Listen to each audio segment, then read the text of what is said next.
नमस्कार दोस्तों, स्वागत है मेरे चैनल स्वास्तिक में। आज हम उपस्थित हैं महाभारत की चमत्कार की अनोखी कहानियों के साथ, जिसमें भगवान श्री कृष्ण को प्रकृति के विपरीत जाकर 4 मृत्यु को प्राप्त हुए लोगों को फिर से जीवित करना पड़ा था। तो कहानी इस प्रकार से है।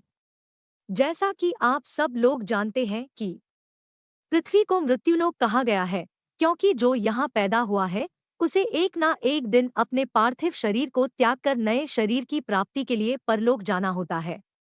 पार्थिव शरीर की यात्रा तो मात्र एक जीवन की होती है, लेकिन आत्मा की यात्रा तो एक के बाद एक नए शरीर के बीच चलती रहती है। इस बीच आत्मा कई बार यमलोक, पितृलोक और अन्य लोकों में विचरण करती रहती है।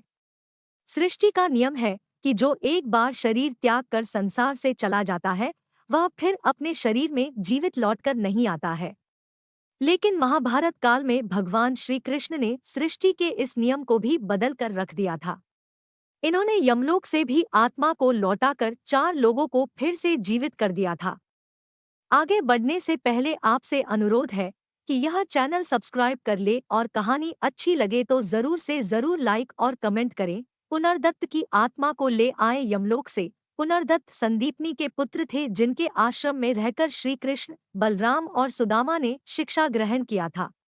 शिक्षा पूरी होने पर परंपरा के अनुसार श्री कृष्ण ने गुरु को गुरुदक्षिणा देने का आग्रह किया।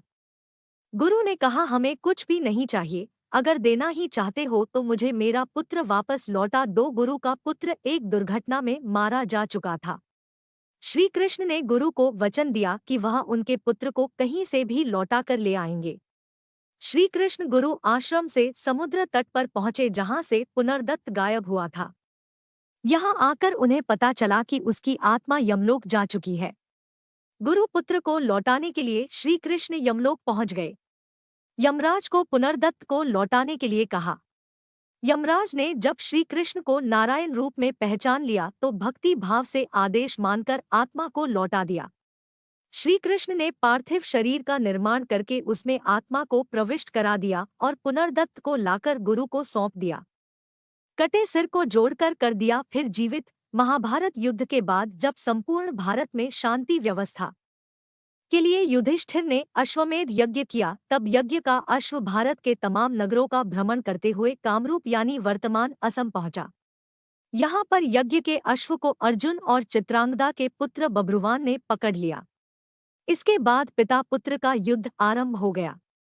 रिश्ते से अनजान बब्रुवाहन ने एक दिव्य शस्त्र से अर्जुन का सिर धड़ से अलग कर दिया।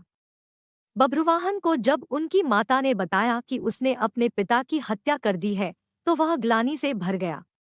ऐसे में श्री कृष्ण ने नागलोक से संजीवनी मणि लाकर अर्जुन के प्राण फिर से लौटा दिए। मरा हुआ पैदा हुआ, श्री कृष्ण ने कर दिया जीवित। महाभारत युद्ध के अंत में भगवान श्री कृष्ण को अपनी दिव्य शक्ति का परिचय तब देना पड़ा था, जब उत्तरा के गर्भ में पल रहे अभिमन्यु के पुत्र को अश्वत्थामा ने ब्रह्मास्त्र से मार दिया। पांडवों के वंश का अंत देखकर धर्म की रक्षा के लिए श्री कृष्ण को मृत्यु को प्राप्त हो चुके बालक को फिर से जीवन देना पड़ा। मृत्यु की परीक्षा से उत्तीर्ण होकर फिर से जीवन प्राप्त करने की वजह से श्री कृष्ण ने उत्तरा और अभिमन्यु के पुत्र को परीक्षित नाम दिया। 18 दिनों तक बिना धड़ के जीवित रहे। महाभारत काल का महायोद्धा और घटोत्कच का पुत्र बर्बरीक इस संकल्प के साथ युद्ध भूमि की ओर निकला था कि जो भी पक्ष युद्ध में पराजित होता दिखेगा वह उसकी ओर से युद्ध करेगा। अपने 3 दिव्यास्त्र की शक्ति से वह अकेले ही पूरी सेना का अंत कर सकता था। श्री कृष्ण बर्बरीक की शक्ति से परिचित थे, इसलिए ब्राह्मण वेश में जाकर बर्बरीक से दान में उसका शीश मांग लिया।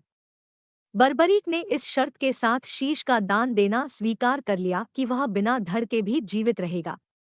प्रकृति के विपरीत जाकर भगवान श्री कृष्ण ने इस असंभव कार्य को भी संभव कर दिया।